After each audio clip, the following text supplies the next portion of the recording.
Hello again. I'm out at sunrise on Mount Rainier. I've been here a few times before, painted here before. I wanted to paint the mountain in the morning and maybe get a view of the visitor center, the lodge down there as well. I'm set up on this beautiful ridge line right above the parking lot, about a mile hike from the parking lot. Beautiful views out across here. If I have enough energy left when I'm done, I might paint this scene as well. It's a gorgeous clear day, a little bit hazy from wildfires in the area. Here's the scene I'm going to paint. Beautiful mountain, lots of atmosphere from the wildfires. It's calm right now. It may get windy here. Usually along this ridge there's a lot of wind whipping up and over the edge, so I'll try to move kind of quickly. Also need to move quickly while the light is changing. You can just see the lodge down here, just a little peek of it. Just going to suggest it in the painting and then maybe exaggerate it a little bit in the final painting. I'm not sure. I really want to capture the mountain. I like this foreground hill and then the background, little Tahoma, and then Tahoma, Mount Rainier. So that's the scene. I'm set up here. I've got an 11 by 14 inch. This is oil primed linen. That's a Gorilla Painter panel.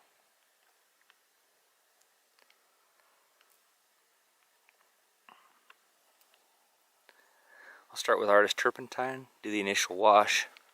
Got ivory black, cold gray, titanium white, cerulean blue, cad blue, a little bit of phthalo blue, ultramarine blue, sap green, transparent oxide brown, burnt sienna, alizarin crimson, cad red, cad yellow, yellow lemon, radiant lemon from Gamblin, and yellow ochre. You can see things have shifted a little bit on the hike. I'll move those around with a palette knife.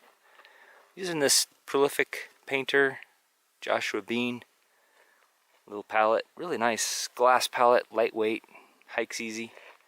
I was having a problem with these clips. They were bending on me. I contacted Joshua and the company sent me 2 new ones, more durable, a little thicker clips, and so far so good. They're working well. Alright, I'll get set up and get going. I'm going to do a quick sketch in burnt sienna. I see a lot of burnt sienna tones coming through in the landscape. It's late summer, things are dry, dusty. The mountain has a lot of rock showing, which is a warm burnt sienna. As I get down into the foreground, I may use a little bit of cad yellow just to make sure I remember where I'm placing things. Makes it a little bit easier to paint in the remainder later. I need to really work on keeping that mountain very high key, very light. It's almost, the rock is almost the same value here in person as the sky. So if I can remember that the sky is very bright and that the snow is the brightest thing in the scene, it's a pure white pretty much with a touch of yellow, maybe a touch of cad yellow at the top where it's cleanest and the sun is hitting it most directly. Everywhere else it's a little bit of a warm gray. And then as it moves down you get more atmosphere, turns bluer.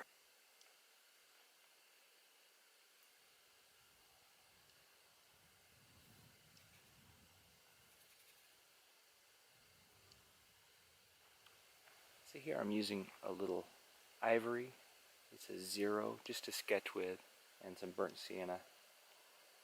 Now you can see here I made a mistake. I made this ridge line too high compared to the top of the mountain. Highest point should be about here. This was up too high, so I just erased it with some turpentine. Then I'll go back in over that with the wash for the sky. I kind of scrub with the brush when I get to the charcoal line. I've got these 1/3 lines in just to give me a quick guide with composition. I want interesting things close to those 1/3 lines. And also when I'm looking at my phone, the image I'm using on my phone, it transfers easily then to the canvas if I want to copy what I'm seeing exactly. I deviate from it though, like I'm going to move that lodge a little bit closer to this intersection. In reality it's over here. I'm going to move it closer to this intersection for this painting.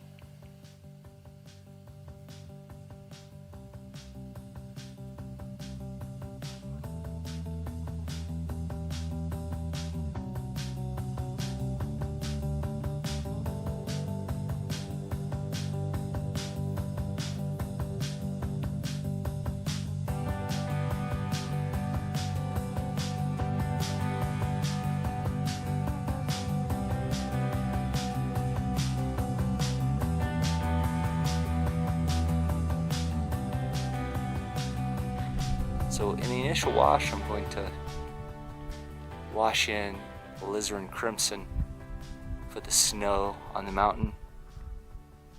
I think that'll play nicely against the burnt sienna rocks. And to make it a little bit of the sky color, I'll go with a ultramarine blue to wash in the sky and make it a little of that into the alizarin crimson of the snow. Then as I move down, I'll use burnt umber for the shadows on the distant hills. And then finally, cad yellow for the foreground hills. I'm not sure if I'll include the path at all in front of me. It's pretty, and it's got some little dried leaves and flowers along it, which are interesting, but I'm not sure I need it in the composition. I'll play with it, or I may leave that bottom edge kind of unfinished.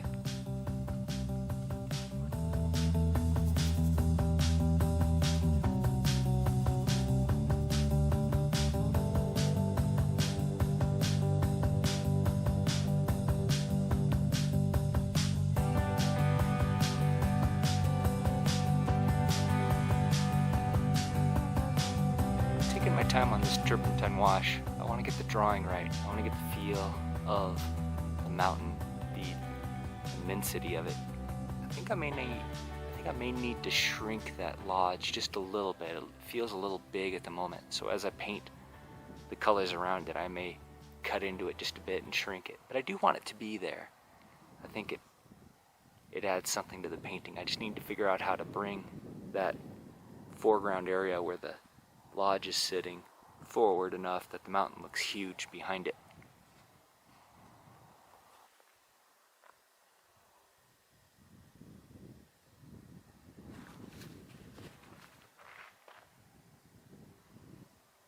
The edge of the mountain where it meets the sky is too dark right now. That needs to be lightened. So I'm going to take a paper towel and just wipe that down a little, and then as I paint over it, it should be nice and dry. I can paint over it with the sky and cut into that dark color.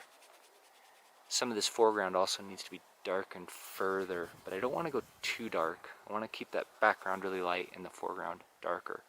But the whole thing is going to be a little higher key. I'm not going to use my darkest dark, except maybe just a little in the closest trees on the slope. Hello, hello.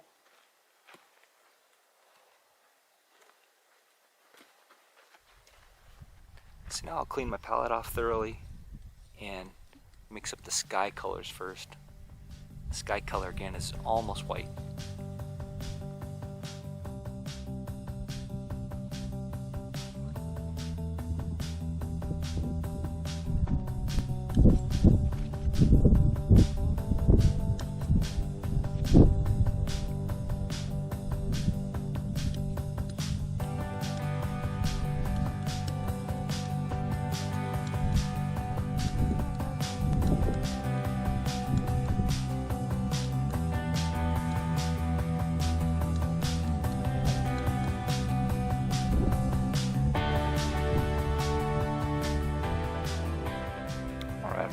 Some colors mixed up now. For the sky, I've got a warm lavender blue with a little bit of alizarin crimson, and a cooler blue, a little bit of cobalt, cerulean, and ultramarine to give the color I'm seeing. And then closer to the mountain, as it moves down close to the edge of the mountain, it's a little more yellow and a little higher in value. Then I've got these rock shades. The furthest up, the highest ones are really grayed out, almost the same value as the sky. This lighter sun side of the rocks is about the same value as those. And then here's the shadow side. So very high value for the rocks. And then I've got some values for the snow. Not the highest, lightest. I'll put those lightest touches in at the last, just a little bit of white and cad yellow at the very end. Then here I've got the darker rocks. Rocks in the sun, rocks in the shadow, kind of a greenish for some trees climbing up at the base. Warm shadow, cool shadow.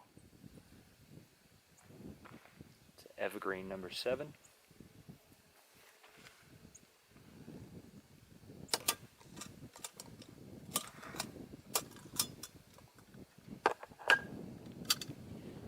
Gamsol here. Dip in just a little bit right at first, just to make sure the paint slides off the brush easily. It's not real clean because I painted with it yesterday. I'm going to take a big evergreen rosemary brush and just map in the sky and the big shapes of the mountains using those piles of color. I may dip into some pure color here and there just to shift things a little bit, but I don't want to shift things a lot. I want that background mountain to stay really high key, really far back. Not a lot of detail, real subtle value shifts. As I paint the sky, I'm trying not to blend too much. Using this big evergreen flat helps. It's not quite as stiff as a bristle brush, but it's pretty stiff. If I lay in the colors side by side without blending, it creates an interesting effect that I like. I like to lay in a warm note beside a cool note. Very little difference. It seems to add a nice vibration.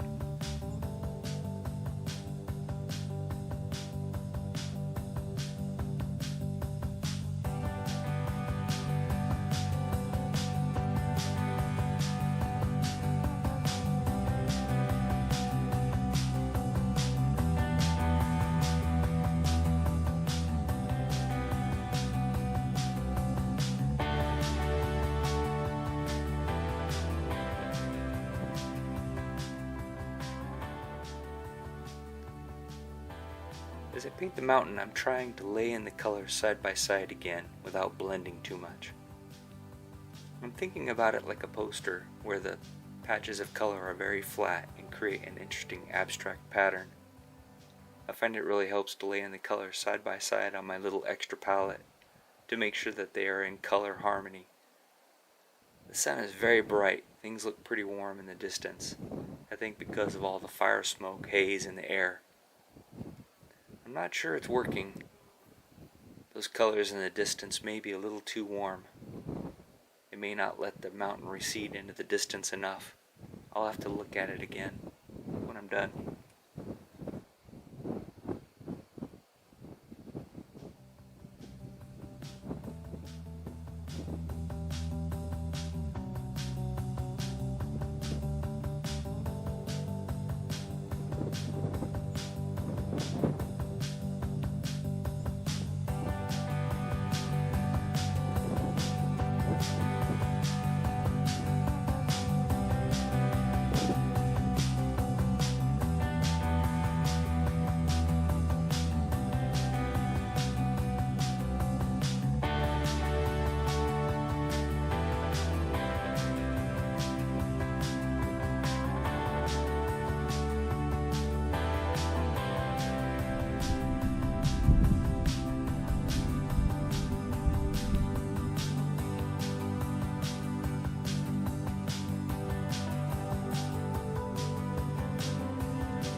Here I've mixed up just a little bit of pure white with a touch of cad yellow, so a real warm, almost white for the top of the mountain where the sun is hitting the snow most directly.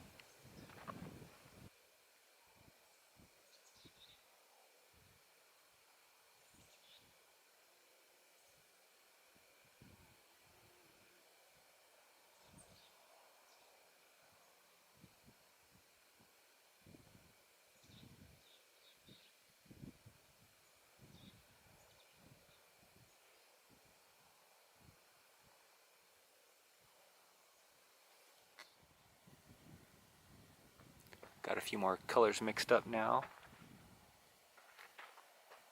For this middle ground mountain, I've got a shadow and a sun side, just two tones. This may be a little dark. I'm going to have to look at it as I lay it in. I want it to show up against these colors, so it is darker, but maybe a little too dark. But I can dip into these and lighten it if I need to, as long as there's a difference between that middle ground mountain and Tahoma. Then I've got darkest dark is this shadow of the foreground trees, sun on the foreground trees, shadow on the middle ground trees, sun on the middle ground trees. And actually this is not the sun on the middle ground trees, this is the sun on the little plain down there around the lodge. And then here's the sun on the grass in the foreground right behind the path. I'm not going to paint the path in, I'm just going to leave the panel for now. And I'm not going to paint the little rusty red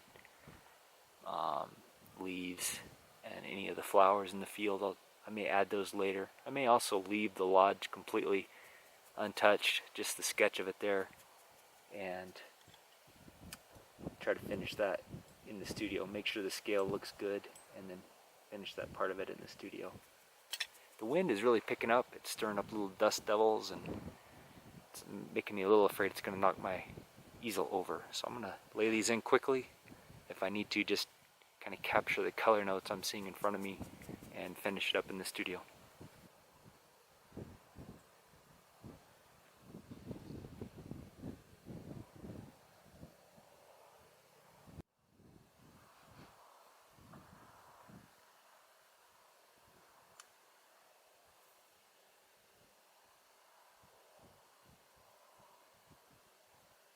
Just going to lay in the path of the river here.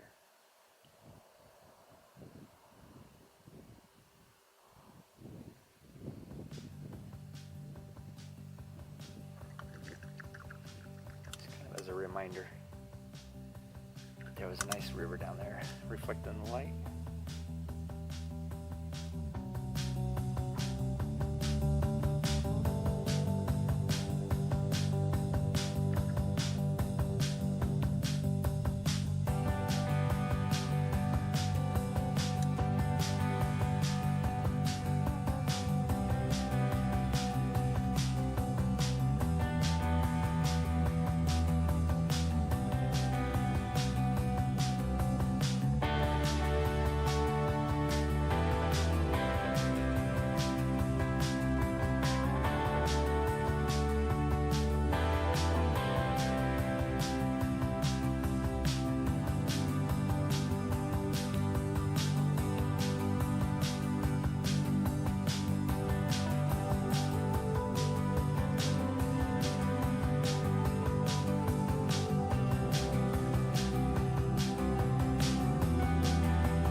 Lucky the light's been so consistent today. Normally it changes so fast.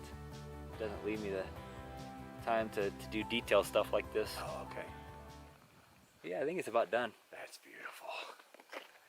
Well, I finished up. I had to put my hood on because the sun is so bright here. Beautiful day. Yeah, what a gorgeous spot. Let me show you the finished painting. Here's where it ended up. Let me turn it just a little bit so it's catching a little more light. It's pretty dark against that bright background. Maybe that's a little better. Yeah, I like how it turned out. Fun day. There are things I see with it that I need to fix. I need to decide what I'm doing with the lodge. It seems a little big. And I think I need to throw a little bit of a light wash across the shadows in the mountain. They seem a little dark. I'd like it to push back just a little more. Maybe this would come forward a little bit, and then the trees would come forward as well. But I'll take it back to the studio, take a look at it under some better light. But for now, I'm going to have a cup of coffee and then hike back to the truck. As always, thanks so much for joining me. You can see how much the light has changed. It's moving straight above the mountain now under some clouds. And then it'll go behind the mountain and make an even different, probably just as beautiful scene. I sure do love it up here. Love being in the mountains. Meet such nice people and see such beauty. Try to capture it. It's always a challenge. Fun challenge. Well, I'll take it back to the studio and touch it up a bit and put it out on my website. As always, thanks so much for joining me. You can find this painting on my website. I sell these little plein air pieces. Appreciate it if you check it out. And I'll see you in the next one. If you like these videos, please like and subscribe.